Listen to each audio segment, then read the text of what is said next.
Hey guys, coming in with another episode of Anything But ASIC. So, been out lately. I've been making videos. I've been trying to put together a RandomX CPU miner, and I've been trying to get it optimized, and haven't quite got there. I've been able to overclock it, but the results are not that great. According to the benchmarks, I should be making more, and I guess there's just something I don't know.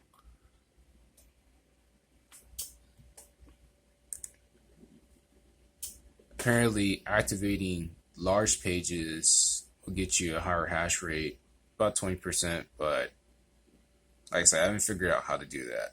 But right now, I'm mining low key on RandomX, and this should make me about a third of a low key a day. It's not really much, it's like 10 cents. Like I said, once this is optimized, it should make a full low key a day. Which, looking at the price today, it's actually going up. It's about 35 cents each, so close to a full low key. You're looking at about 30 cents a day for a power draw of. I can see it. You can't see it. 148. 147 right now, but with overclocking. But I should be able to get pretty good automations without overclocking. But I just did a really cheap build. And we're just gonna go over it. I used the Ryzen 7 2700, which was, according to the benchmarks, just kind of a middle of the road type CPU. It should have pulled you out 5,000 plus hash, somewhere around there. Like I said, that's not what I'm getting.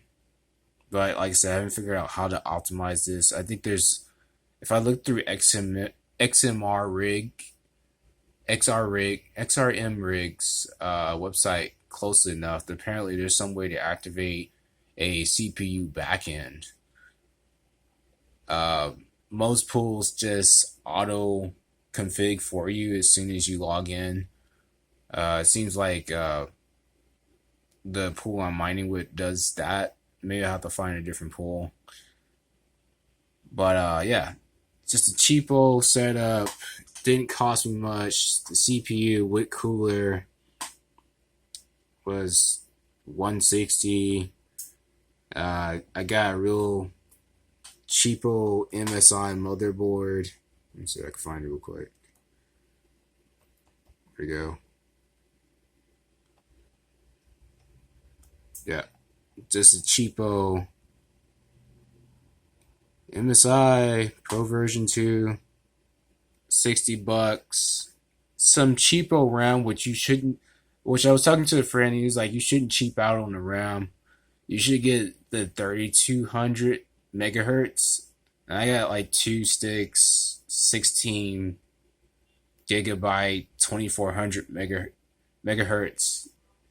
And it's working, but it could be better. That may be the problem. Well, I'm not getting full hashes out of this like it should from the benchmarks. But then again, those benchmarks were for Monero, so maybe once it's on Monero network, once Monero forks to RandomX, it'll be a lot higher. But yeah, and everything else I just got from stuff I had laying around. I borrowed a cheap GeForce CPU, something you get for about $40 from a friend. He just had it laying around. He wasn't using it just to get the graphics on it, because something they don't tell you about AMD's. A lot of things they'll tell you about AMD. I'm just learning now. Building the CPU is that the CPU doesn't come with graphics. It doesn't come with onboard graphics, nor does the board come with onboard graphics. Even though you have a HDMI port back there, there is no graphics to actually push out video. So yeah, you have to get the GPU. There's that. And for the power supply, I just had 850 bronze laying around. I'll probably get a gold sometime later. They're not really too expensive, just to up the efficiency of this. But yeah, that was like, I don't know, I paid like $30 for that a long time ago. The hard drive, this little bugger, I just ripped out of other laptop that I had laying around. It wasn't doing anything, and it works. Another pointer about building these for RandomX, the the AMDs and RandomX does not work with a 32-bit architecture. You need the 64-bit architecture. Otherwise, you're going to be running in slow mode like you were an ARM core processor. And that's not going to really get you much. I went from like 55 hash, then I bumped up to 80 hash when I tried to optimize it by adding more threads.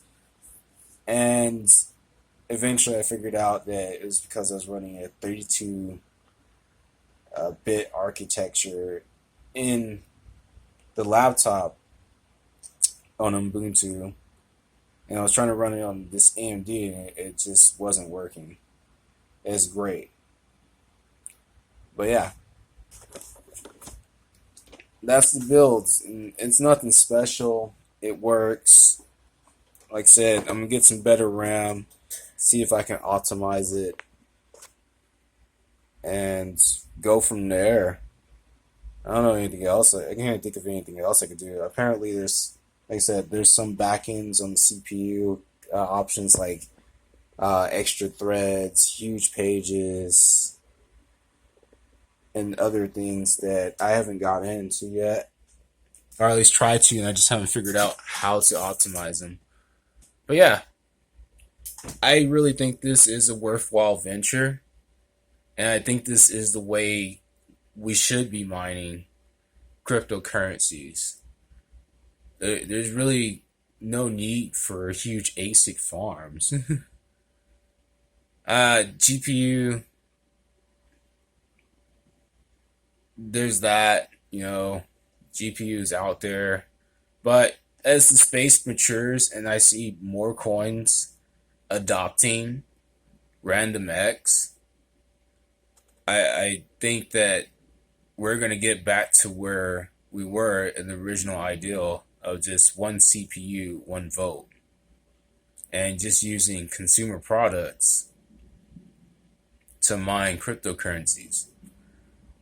Now, that doesn't mean that everybody's going to go out and buy a Ryzen 9 3900, or can afford to at that. That doesn't mean the prices aren't going to go up, because the prices are already going up.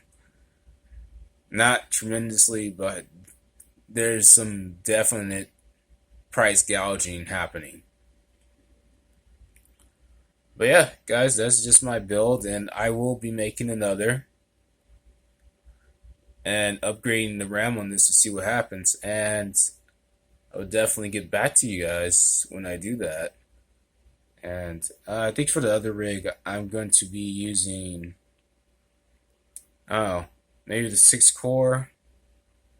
Was it the Ryzen 5 3600? And I'll see what it does.